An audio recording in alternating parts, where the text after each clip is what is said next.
ఓం సమర్థ సద్గురు సాయినాథాయ నమ. శ్రీ సాయి లీలామృతం అధ్యాయం 17 ఉపదేశాలు.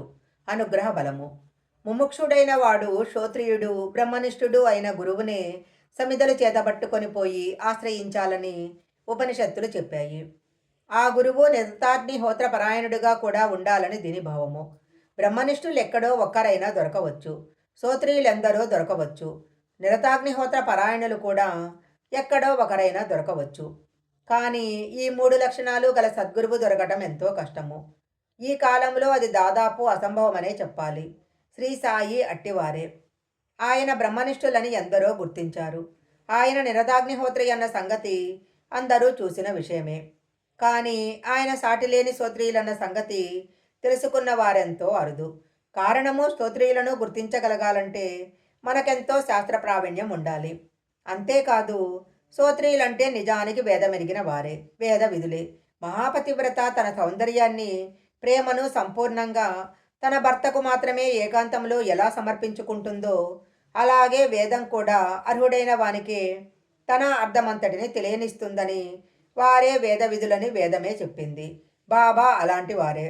ఆయనకు ముస్లింలకు వేదమైన ఖురాన్ మాత్రమే కాక వేదం కూడా తన జ్ఞాన సంపదనంతటిని సమర్పించింది. కొందరు దక్షిణాది బ్రాహ్మణులు దేశ సంచారం చేస్తూ వేద పండితులను సాయి ఘనంగా సత్కరిస్తారని విని షిరిడీ చేరారు. సాయి ముస్లిం బలి ఉండటంతో ఆయనకు నమస్కరించక వాళ్ళు ప్రత్యామ్నాయ పద్ధతిన నేల మీద పిడికిళ్ళుంచి భగవంతుని పాదాలని భావించి నమస్కరించి వేదం చదవటం ప్రారంభించారు. కానీ ప్రతిసారి మధ్యలో మంత్రం మరిచారు. అప్పుడు బాబా నవ్వి వారికి మంత్రం అందించేసరికి వాళ్ళు ఆశ్చర్యపోయారు. అప్పుడు బాబా కొంటెగా నవ్వి, మీరెవరికి నమస్కరించారో వారి నుంచే కానుక పొందండి అన్నారు. భగవదనుగ్రహం పొందటానికి వేదం చదవాలి కానీ లౌకికమైన కానుకల కోసం కాదని వారి భావము. తరువాత వారిని బాబా ఘనంగా సత్కరించి పంపారు. అసలు అనుగ్రహించవలసింది వారే కదా. సద్గ్రంథ పఠన కూడా సద్గురువు అనుగ్రహం వల్లనే సార్థకమవుతుంది.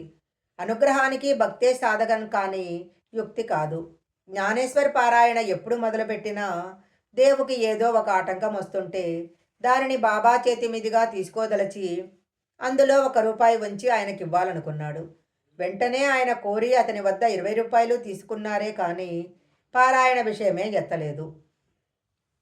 అప్పుడతడు మాన్కర్ అనే భక్తుడు వారి కృపనెలా పొందగలగడో చెప్పమని అతనిని అడిగాడు.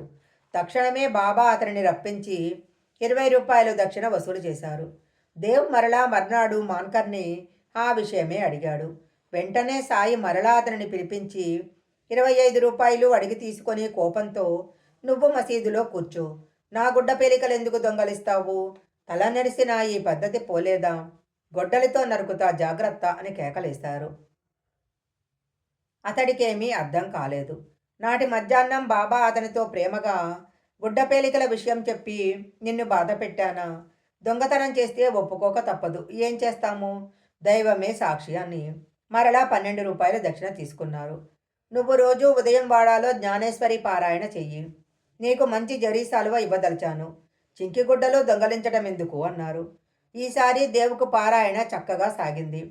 అతడు భక్తితో సద్గ్రంథ పఠన ద్వారా సాయి అనుగ్రహం పొందాలి కానీ వారిని వీరిని ఆశ్రయించకూడదని వారి భావము. సామాన్యుల బోధలు చింకిగుడ్డలు, సద్గురువిచ్చేది జరీ సాలువ. దానిని పొందాలంటే దానినివ్వగలిగిన వారినే అడగాలి.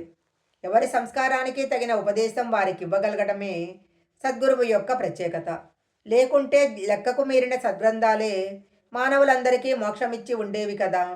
ఎంతటి వైద్య గ్రంథమైనా సమర్థుడైన వైద్యుడితో సమానం కాదు కదా.